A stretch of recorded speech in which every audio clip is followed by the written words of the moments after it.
الحمدللہ رب العالمین والصلاة والسلام علی رسولہ الکریم ربنا سبحانک لا علم لنا الا ما علمتنا انک انت العلیم الحکیم رب اشرح لی صدری ویسر لی امری واحلل عقدۃ من لسانی یفقہوا قولی اما بعد اعوذ باللہ من الشیطان الرجیم بسم اللہ الرحمن الرحیم۔ الحمدللہ ثم الحمدللہ، آج ہم 44ویں سورہ قرآن کی شروع کریں گے، سورہ دخان۔ دخان کا معنی ہوتا ہے دھواں۔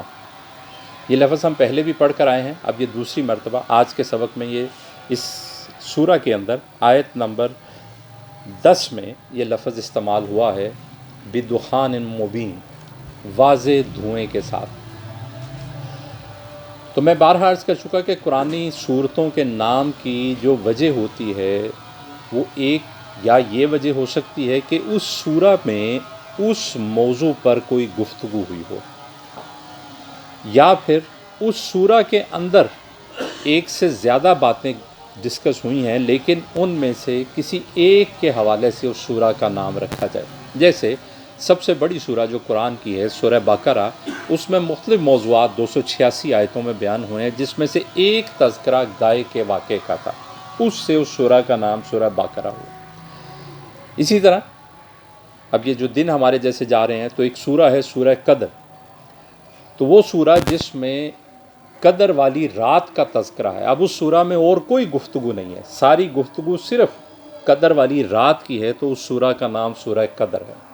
تو یہ دو میں سے کوئی ایک وجہ ہوتی ہے۔ تو اس سورہ کے اندر بھی مختلف موضوعات ہیں، مختلف باتیں ہیں، جن میں سے ایک تذکرہ ایک دھوئیں کا ہوا، جو ایک عذاب کی صورت میں آئے گا، کہ جس میں دھواں اتنا، عذاب جب آئے گا تو ایک واضح دھواں ساتھ لیے ہوئے ہوگا۔ اس تناظر میں یہ بات ہے، تو اس سے سورہ کا نام سورہ دخان ہوا۔ مکی سورہ ہے، تسلسل وہی ہے جو ہمارا چلا آ رہا ہے صورتوں کا، سورہ زمر، مومن، حامیم سجدہ، سورہ شورا، سورہ زخرف، اور اب یہ سورہ دخان۔ انداز بھی وہی ہے، گفتگو بھی۔ پھر یہ حامیم کی صورتوں کے سلسلے ہی کی صورت ہے، کہ وہ صورتیں جن کا آغاز حروف مقطعات حامیم سے ہوتا ہے۔ تو یہ بھی بات میں عرض کر چکا آپ لوگوں کی خدمت میں، کہ جن صورتوں کا آغاز ایک انداز سے ہوتا ہے، ان صورتوں میں گفتگو کے موضوعات بھی ایک جیسے ہوتے ہیں۔ تو حامیم والی ساری صورتوں کی اپنی ایک خاص نسبت ہے ایک دوسرے کے ساتھ۔ پھر اس کے بعد یہ بات بھی ذہن میں رہے کہ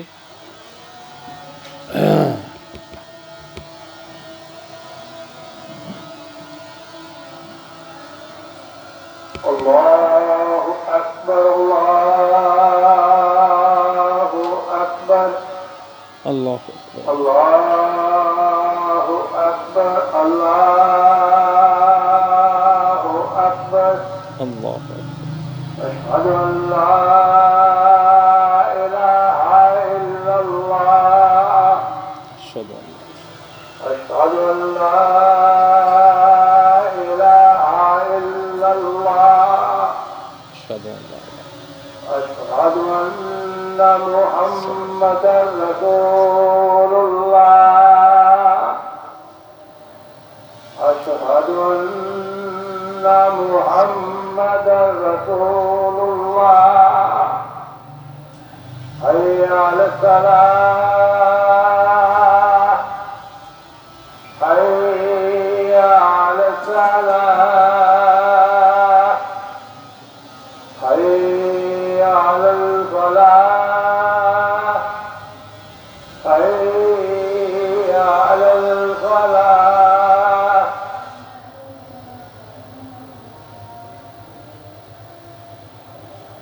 اللہ اکبر، اللہ اکبر، لا الہ الا اللہ، لا الہ الا لا الہ الا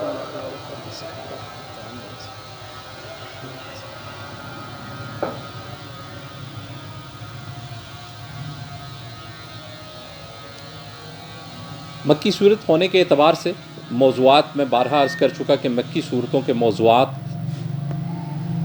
توحید، رسالت، قرآن اور قیامت، انہی کے گرد گھومتے ہیں۔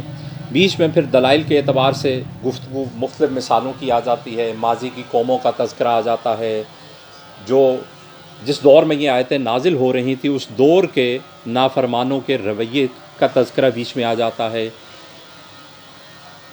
یہ ساری باتیں جو ہے مختلف انداز میں ساتھ ساتھ چلتی ہیں، لیکن موضوعات یہیں پر گھومتے ہیں کہ توحید کیا ہے، رسالت کیا ہے، قرآن کیا ہے، اور روز قیامت کا وقوع پذیر ہونا، دوبارہ زندہ کیا جانا، حساب لیا جانا، یہ کیا معنی رکھتا ہے، یہ عقیدہ کیا حیثیت رکھتا ہے. یہ ساری باتیں اس سورہ کے اندر بھی ہیں. 59 صورتیں ہیں، 59 آیتیں ہیں، 3 رکوع ہیں، تو اس اعتبار سے نسبتاً مختصر صورت ہے جو اب تک ہم پڑھ کر آئے ہیں. ان صورتوں سے آج کے سبق میں ہم 16 آیتیں پڑھیں گے. پہلی ان 16 آیتوں میں جو بات ہے، آغاز جو ہے وہ پہلا یہ ہے کہ یہ قرآن کیا ہے. میں نے بارہا عرض کیا کہ حامیم کے ساتھ شروع ہونے والی سب صورتوں کا انداز یہی ہے کہ سب سے پہلے اس کتاب کا تذکرہ ہے کہ یہ کتاب کیا معنی رکھتی ہے. پھر نبی کریم صلی اللہ علیہ وآلہ وسلم کی رسالت کا تذکرہ ہے. وعلیکم السلام. اللہ اکبر. تو اس سورہ کا آغاز بھی اسی انداز میں ہے کہ یہ کتاب کیا ہے، یہ روشن کتاب ہے، اس کا مقام مرتبہ کیا ہے. ایک خاص بات جو اس سورہ کی ہے، اس کے آغاز ہی میں جس کی وضاحت ہو جاتی ہے کہ اس قرآن کا نزول ایک خاص برکت والی رات میں ہوا. اس سورہ میں اس کا تذکرہ کیا گیا ہے لیلۃ المبارک کے طور پر، برکتوں والی رات. یہی وہ رات ہے جس کا تذکرہ آگے، جیسے میں سورہ قدر کا نام لے رہا تھا، تو سورہ قدر میں اس کا تفصیلی تذکرہ ہے کہ وہ لیلۃ القدر، اس قرآن کو لیلۃ القدر میں، یہاں پر تذکرہ ہے کہ اس کو لیلۃ المبارک میں نازل کیا گیا، وہاں پر تذکرہ ہے اس کو لیلۃ القدر میں نازل کیا گیا. اور پھر سورہ بقرہ اس چیز کی مزید وضاحت کرتی ہے کہ شہر رمضان الذی انزل فیہ القرآن، کہ رمضان وہ مہینہ ہے جس میں قرآن نازل کیا گیا. تو یہ بات ان تینوں چیزوں کو اکٹھا کر کے واضح ہو جاتی ہے کہ قرآن جس رات میں نازل ہوا وہ بڑی برکتوں والی رات ہے، وہ بڑی قدر والی رات ہے، وہ بڑی خاص رات ہے. اس خاص رات کی کچھ وضاحت آج کی صورت میں بھی ہم پڑھیں گے، اور پھر سورہ قدر میں انشاءاللہ آگے چل کے پڑھیں گے مزید. اگلی وضاحت یہ ہے کہ یہ رات پھر خاص یہ بھی ذہن میں رہے کہ رمضان کے مہینے میں ہے، کہ سورہ بقرہ بھی اس کی وضاحت کرتی ہے کہ اس میں تذکرہ ہے کہ قرآن رمضان کے مہینے میں نازل ہوا، اور سورہ دخان اور سورہ قدر میں تذکرہ ہے کہ قرآن ایک قدر والی رات میں نازل ہوا، مبارک رات میں نازل ہوا. تو یہ قدر والی رات، یہ مبارک رات پھر رمضان کے مہینے میں ہے. یہ بات ان تینوں کو اکٹھا کر کے ہم سمجھ سکتے ہیں. پھر لوگوں کو سمجھایا گیا ہے کہ قدر کرو اس رسول کی، یہ اللہ نے اسے رحمت بنا کر بھیجا، یہ تمہیں آگاہ کرتا ہے، متنبع کرتا ہے، تمہیں ڈراتا ہے اس خطرناک انجام سے اگر تم نے اس کتاب کی قدر نہ کی تو جس کا سامنا تمہیں کرنا پڑے گا. تو یہ سارا بیک گراؤنڈ جو سمجھانے کا مقصد ہے کہ یہ قدر والی رات ہے، یہ خاص رات ہے، یہ مبارک رات ہے، صرف یہ باور کرایا جا رہا ہے کہ اس قرآن کے نزول کو عام بات نہ سمجھو. یہ اللہ کی جو اس کائنات کو چلانے میں جو مختلف تدابیر ہیں، ان میں جو سب سے خاص تدبیر ہے وہ اس قرآن کا نزول ہے، جس کے لیے پھر اللہ نے اتنی خاص رات کا انتخاب کیا، اتنے خاص مہینے کا انتخاب کیا جس مہینے میں سے ہم گزر رہے ہیں. اس کی تفصیلات میں انشاءاللہ نماز کے بعد پھر مزید آپ کی خدمت میں عرض کرنے کی کوشش کروں گا. اس کے بعد نافرمانوں کو بار بار تنبیہ ہے. اس ساری سورہ کا خاص رنگ یہی ہے کہ اس میں تنبیہات ہیں، متنبع کیا گیا ہے، وارننگز دی گئی ہیں، ڈراوے دیے گئے ہیں نافرمانوں کو، اس قرآن کی قدر نہ کرنے والوں کو، اس قرآن کے پیغام کو نہ پہچاننے والوں کو ڈراوے دیے گئے ہیں. یہ اس سورہ کا خاص رنگ ہے جو ہمیں ہر سبق میں نظر آئے گا. 3 ہی رکوع ہیں، انشاءاللہ 3 ہی اس کے سبق بھی ہوں گے انشاءاللہ تعالیٰ. تو ہم بار بار یہ دیکھیں گے.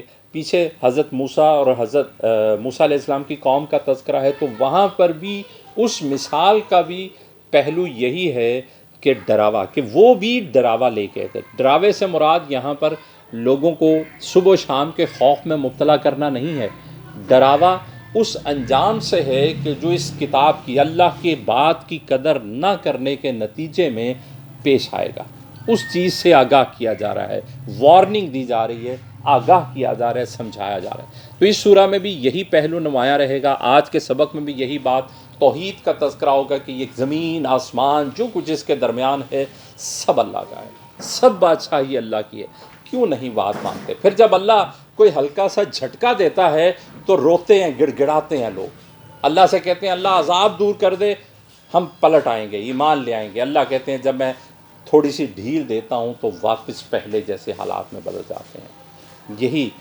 خرابی ہے، یہی نا سمجھی ہے انسان کی، یہی کم عقلی ہے کہ وہ فائدہ نہیں اٹھاتا، وہ اپنا اچھا برا جاننے کی کوشش نہیں کرتا۔ خالق جو سمجھا رہا ہے یقیناً اسی میں مخلوق کی بہتری ہے۔ یہ بات سمجھ میں آ جائے تو اس کتاب کی قدر بھی سمجھ میں آ جاتی ہے۔ اور پھر جیسے قرآن نے، میں نے بار بار کہا کہ مختلف مثالیں دے کے ہمیں صرف یہ سمجھانے کی کوشش کی ہے کہ یہ کتنی قیمتی چیز ہے، اور اللہ تمہارے معاملات میں کتنی باریکیوں کا خیال رکھتا ہے کہ تمہارے آپس میں ایک دوسرے سے کاروباری لین دین سے لے کر رشتہ داریوں کے معاملات تک، اٹھنے بیٹھنے کے معاملات تک، ایک دوسرے کے گھروں میں داخل ہونا باہر نکلنا، سب معاملات، کھانے پینے، ان سب باریکیوں کے اعتبار سے اللہ تمہیں رہنمائی فراہم کرتا ہے کہ کیا کرنا تمہارے لیے اچھا ہے اور کیا کرنا تمہارے لیے خرابی کا باعث ہو سکتا ہے۔ کیا کرو گے تو تم وہ ایک اچھا کردار بنو گے اور پورے معاشرے کے لیے خیر کا باعث بنو گے، اور نتیجے میں پورا معاشرہ ایک دوسرے کے لیے خیر اور برکت کا باعث ہو جائے گا۔ اور کن خرابیوں کا شکار ہو جاؤ گے تو خود بھی نقصان اٹھاؤ گے اور نتیجے میں پورے معاشرے کو خرابی اور پریشانی سے دوچار کر دو گے۔ اسی اعتبار سے یہ صورت ہم پڑھتے ہیں، یہ پہلے 16 آیتیں ہیں، ہم ترجمہ دیکھتے ہیں۔ اب وقت نماز کا قریب ہے، ایگزیکٹ ٹائم 7 منٹ ہیں ابھی،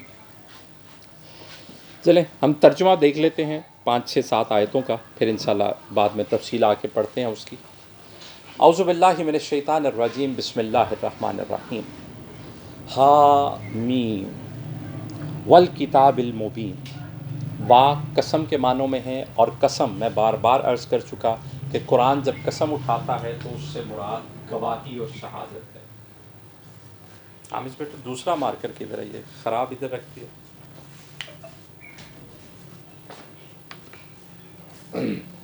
گواہی تو حامیم والی صورتوں میں کتاب کی بار بار قسم کھائی گئی ہے، کتاب قرآن کی، کہ یہ قرآن گواہ ہے۔ اور قرآن کون سا؟ کتاب کون سی؟ مبین۔ سورہ زخرف کی بھی پہلی 2 آیتیں یہی تھی، حامیم والکتاب المبین، قسم ہے کتاب مبین کی، یہ واضح کتاب خود گواہ ہے۔ اب آگے تذکرہ شروع ہو جاتا ہے، انا انزلناہ فی لیلۃ مبارکہ، یہ وہ لیلۃ المبارک جس کا میں تذکرہ کر رہا تھا۔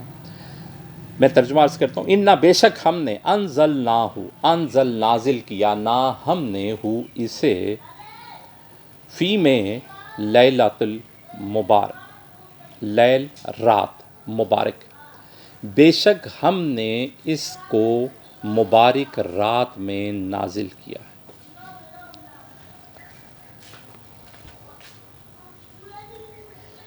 جزاک اللہ۔ انا کننا منذرین، انا بے شک ہم،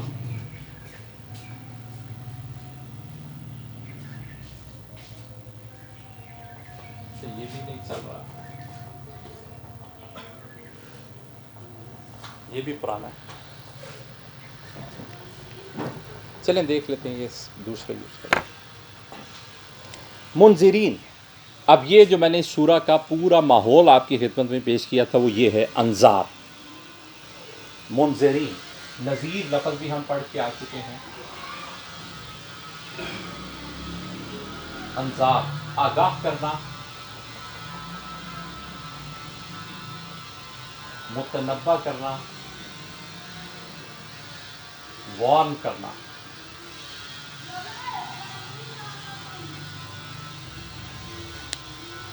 لیکن دیکھیں پہلی جو گواہی جس کی دی گئی تو اس گواہی کا اس بات سے کوئی تعلق سمجھ میں نہیں آتا، حالانکہ اکثر مفسرین نے یہی خیال ظاہر کیا ہے کہ جو گواہی، یہ کتاب خود گواہ ہے کہ ہم نے اس کتاب کو برکت والی رات میں نازل کیا، لیکن یہ کتاب گواہ نہیں ہے، اس سے کہیں پہ یہ گواہی نہیں ملتی اس کتاب کو پڑھنے سے کہ یہ برکت والی رات میں نازل ہوئی۔